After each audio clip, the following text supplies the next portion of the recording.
I'm Alexander Larson, a risk manager.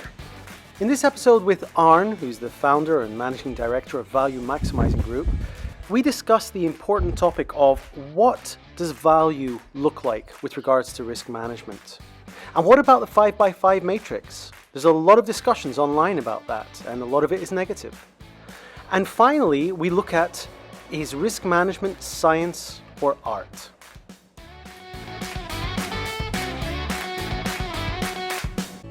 This is Risk Managers Getting Coffee. So then let me ask you this then. So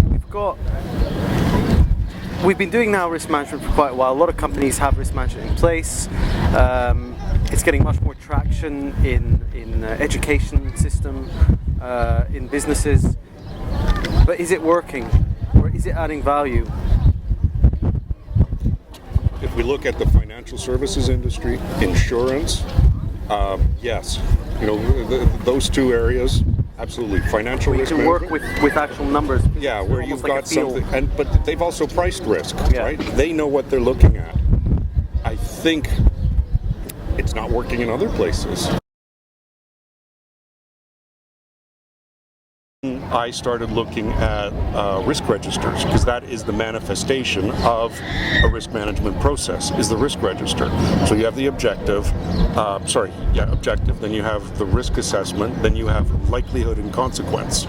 So I was looking at likelihood and consequence, and that is really gone through the ringer in the academic field as well as practitioners. Mm-hmm. I don't have anything inherently against the likelihood and impact. What I'm concerned about is that that's the end game. That's where it ends.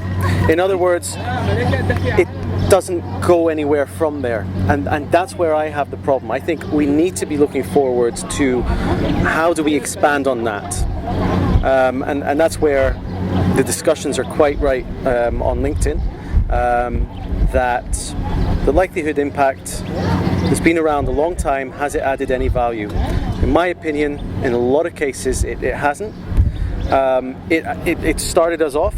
It's got us to the stage where we have a risk register and people are thinking about risks, but it's maybe time to take it to that next level, and whether that's quantitative risk analysis, building that into decision making, or whether it is, as you say, expanding on what we already have and looking more at the consequences and the variations around that.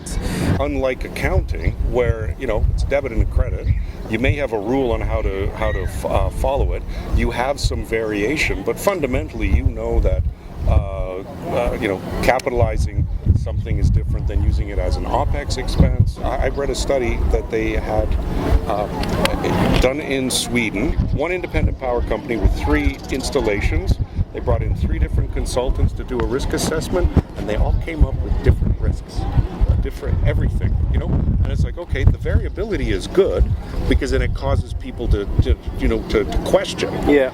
But as from a manager's perspective, you can see it's like, wait a minute, I'm looking for consistency and reliability, and here I've got 3 different firms and they're looking at it 3 different ways, and they've all got strengths, they've all got weaknesses. Now, you can understand how they get confused and go, well, how do I reconcile all of this? What does it mean? Yeah. I think there's a basic level of understanding that everyone has to have. I don't necessarily think that we need a common approach. Like, I feel as long as the end result is there, how we get there, I'm not too worried. Assuming we have the right basics, the basics in place. Who's to say which of those 3 companies was correct? What I would be worried about is if it was extremely, the results were extreme. Yeah. I don't know, obviously, how extreme they were, but again, it was they were close enough, but there was enough variation. Yeah. That was like, well, maybe that's the thing. Well, now at least you have the variation that you can work around, perhaps. But yeah, it is a difficult one. Sean and I were discussing it yesterday, this This it's a sort of the dark art of risk management. See, but I think that's the thing. We should refer to it as the risk management art and science. Because there are components of art, like interacting with your colleagues. That's an art. If you do it well, you'll have a better chance at risk management. If you don't have a grounding of, let's say, some of the scientific aspects of it, in terms of probability theory, forecasting, you know, do you have a data set big enough to recognize those things, right? So I agree. I don't want. And that's where I'm trying to look at how do we visualize risk.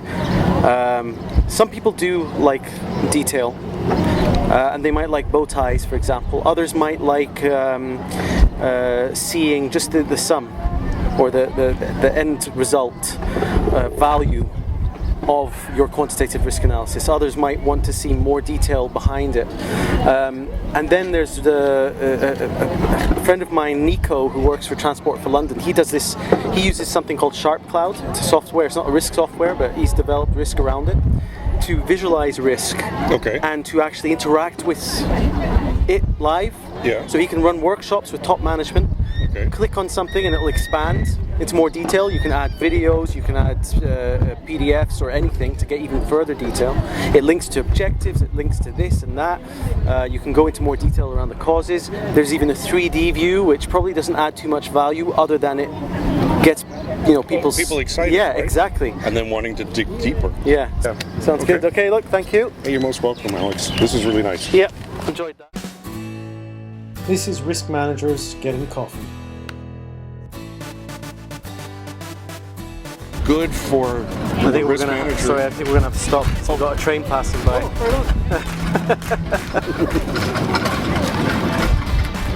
Hi.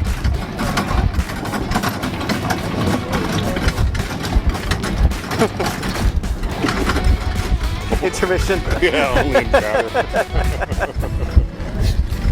So, and again, I'm very. Oh, hey, sweetie. Got a visitor. Hi there. Hello.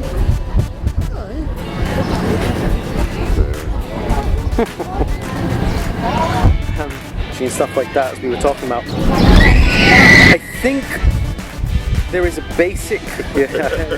What's happening? I think there's a